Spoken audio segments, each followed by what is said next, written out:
بسم اللہ الرحمن الرحیم۔ عزیز طلباء، اس لیکچر میں ہم اپنے پہلے سے جاری موضوع کو آگے بڑھاتے ہیں۔ لیاقت علی خان کے دور کے اہم واقعات کے حوالے سے پروڈا کا نفاذ ایک اہم واقعہ تھا۔ اس کے حوالے سے میں آپ کو بتا رہا تھا کہ کرپشن یا بدعنوانی کا مرتکب کوئی بھی سرکاری اہلکان یا کوئی وزیر بھی ہو سکتا تھا، اگر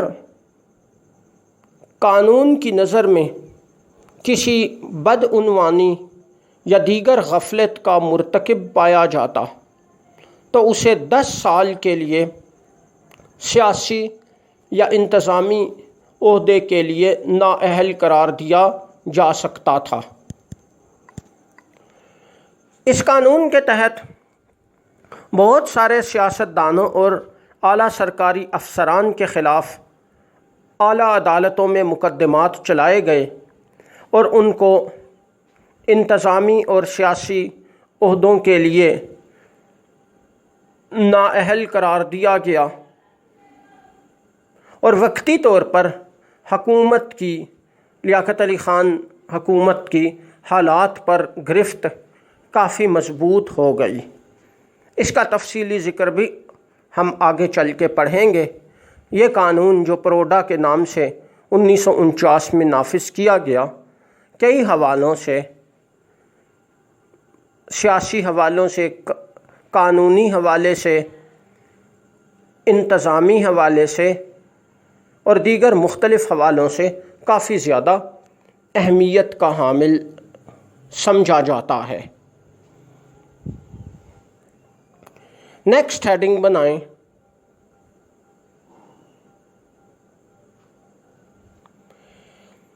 بنیادی اصولوں کی کمیٹی کی پہلی رپورٹ دسمبر 1950 عیسوی۔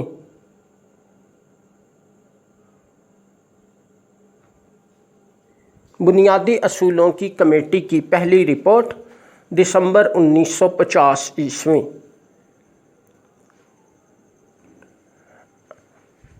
یہ واقعہ اس طرح سے تھا کہ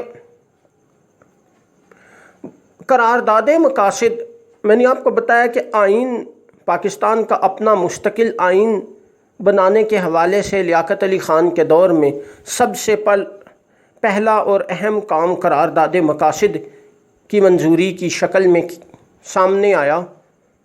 اس کے بعد حکومت نے ایک کمیٹی، بڑی کمیٹی بنا دی، جس نے اپنے کام کو آسان بنانے کے لیے کچھ ذیلی کمیٹیاں بنا لیں۔ اس کمیٹی کو بنیادی اصولوں کی کمیٹی کا نام دیا گیا۔ بنیادی اصولوں سے مراد یہ ہے کہ اس کمیٹی نے آئین کے بنیادی اصولوں کا تعین کرنا تھا، یعنی پاکستان کا جو آئندہ بننے والا نیا آئین تھا، اس کے خاص پہلوؤں کا تعین کرنا تھا۔ مثلا آئین کس نوعیت کا ہوگا،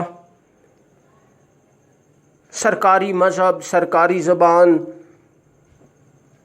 پارلیمنٹ کی نوعیت، حکومت کی نوعیت، عدالتی نظام کی نوعیت، اقتصادی معاملات کے حوالے سے مالی اختیارات اور وسائل کی تقسیم، مرکز اور صوبوں کی درمیان اختیارات قانون سازی کی نوعیت،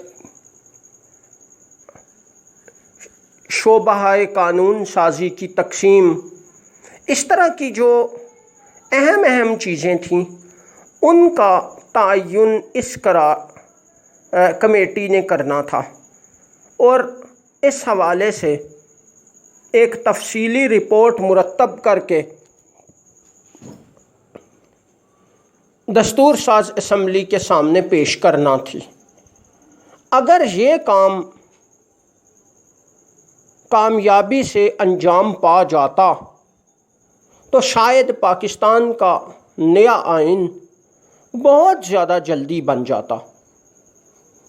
اس حوالے سے کافی غور و خوض کیا گیا، کمیٹی نے بہت سارے لوگوں سے ملاقاتیں کیں، کافی زیادہ مختلف مسائل، متنازع مسائل کو اسٹڈی کیا اور ایک جامع رپورٹ تیار کر کے 28 دسمبر 1950 عیسوی کو دستور ساز اسمبلی کے اجلاس میں پیش کر دی۔ اس کمیٹی کو بنیادی اصولوں کی کمیٹی کی پہلی رپورٹ کے نام سے یاد کیا جاتا ہے۔ آئینی اور سیاسی دونوں حوالوں سے یہ بہت اہم نوعیت کا واقعہ تھا۔ پاکستان کی آئینی تاریخ میں یہ آئین سازی کے ضمن میں ہونے والا یہ دوسرا اہم کام تھا، اور سیاسی حوالوں سے بھی، مختلف سیاسی حوالوں سے بھی اس کی بہت زیادہ اہمیت تھی۔ اس رپورٹ پر بہت زیادہ اعتراضات کیے گئے اور کئی اختلافات پیدا ہوئے۔ آخر کار لیاقت علی خان وزارت کو اس رپورٹ پر عمل درآمد روکنا پڑا، اور یہ اعلان کیا گیا حکومت کی طرف سے کہ اس رپورٹ پر نظر ثانی کی جائے گی اور ایک ترمیم شدہ رپورٹ تیار کر کے دوبارہ اسمبلی کے اجلاس میں پیش کی جائے گی۔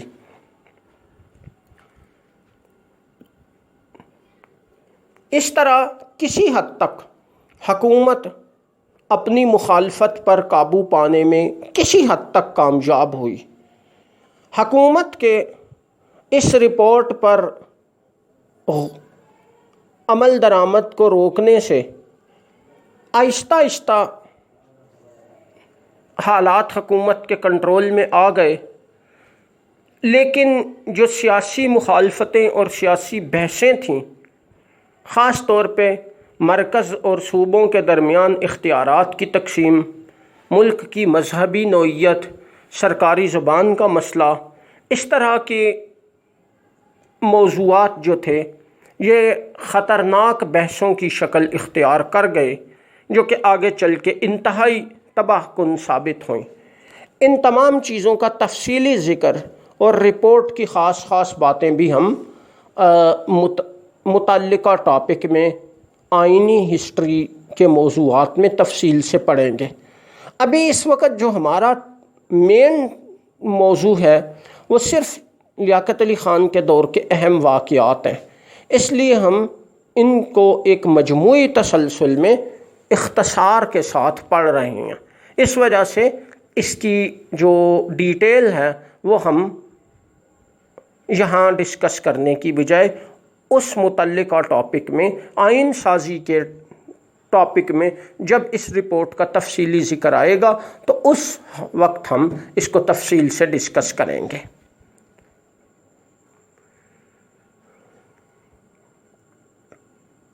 نیکسٹ ہیڈنگ بنائیں،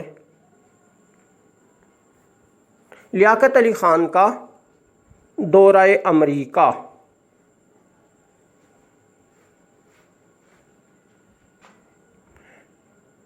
پاکستان کی خارجہ پالیسی کے حوالے سے یہ ایک بہت اہم نوعیت کا واقعہ تھا، بہت ہی اہم نوعیت کا واقعہ تھا۔ ہمارے اکثر وزرائے اعظم امریکہ کے دورے کرتے رہتے ہیں، بظاہر یہ کوئی بہت بڑی بات نہیں ہے، لیکن پاکستان کے پہلے وزیر اعظم کی حیثیت سے لیاقت علی خان کا یہ دورہ امریکہ انتہائی درجے کا اہم تھا۔ یہ مسئلہ اس طرح سے تھا کہ پاکستان کو امریکہ اور سوویت یونین دونوں کی طرف سے اپنے اپنے بلاکوں میں کھینچنے کی کوشش کی گئی۔ میں تھوڑا سا آپ کو مختصراً اس طرح سے سمجھا دوں کہ اس وقت ساری دنیا دو گروپوں میں تقسیم ہو گئی تھی۔ ایک گروپ امریکن بلاک کہلاتا تھا اور دوسرا سوویت بلاک۔ جیسا کہ آپ یوں سمجھ لیں کہ آپ کی کلاس میں دو بڑے اہم اسٹوڈنٹس ہوں اور ان کو بڑا پاورفل سمجھا جاتا ہو، کچھ اسٹوڈنٹس ایک کے حامی ہوں اور کچھ دوسرے کے، ظاہر ہے اس طرح دونوں گروپ بن جائیں گے۔ اب وہ دونوں گروپ مختلف حوالوں سے ایک دوسرے کے مد مقابل آ جائیں اور ایک دوسرے پر سبقت لے جانے کی، برتری حاصل کرنے کی کوشش کرتے رہیں۔ میں بہت آسان انداز میں آپ کو سمجھانے کی کوشش کر رہا ہوں۔ تو اسی طرح ساری دنیا میں اس وقت دو بڑے بلاک بن چکے تھے، ایک امریکن بلاک کہلاتا تھا، ایک سوویت بلاک کہلاتا تھا، جو کہ سوویت یونین یا روس کی قیادت میں قائم تھا، اور اکثر ملک ان میں سے کسی نہ کسی بلاک میں شامل تھے۔ تو جب پاکستان وجود میں آیا تو دونوں بلاکوں نے یہ کوشش کی کہ پاکستان کو اپنی طرف کھینچا جائے، کیونکہ دونوں بلاک ہمیشہ اس کوشش میں رہتے تھے کہ ان کے حمایتیوں یعنی بین الاقوامی حمایتیوں کی تعداد میں زیادہ سے زیادہ اضافہ ہو، اور جو بھی نیا ملک بنتا تھا تو دونوں بلاک کوشش کرتے تھے کہ وہ ان کے ساتھ شامل ہو جائے، یعنی دونوں میں سے ہر بلاک یہ کوشش کرتا تھا کہ وہ اس بلاک میں شامل ہو جائے یا اس بلاک کا سپورٹر بن جائے۔ اب اسی تسلسل میں جب پاکستان وجود میں آیا تو پاکستان کے وزیر اعظم کو امریکہ اور سوویت یونین دونوں نے سرکاری دورے کی دعوت دی۔ لیاقت علی خان نے امریکہ کا سرکاری دورہ کیا، اور یہ دورہ جو مارچ کے مہینے میں کیا گیا تھا کافی زیادہ اہم حیثیت اختیار کر گیا۔ یہ خاصا طویل دورہ تھا جو تقریباً 3 ہفتے پر مشتمل تھا، اور اس دورے میں لیاقت علی خان نے کئی اہم شخصیات سے ملاقاتیں کی، امریکی کانگریس کو خطاب کیا، اس کے علاوہ مختلف جلسوں میں خطاب کیا، اور پاکستان بنانے کی ضرورت اور نظریہ پاکستان کی وضاحت پیش کی۔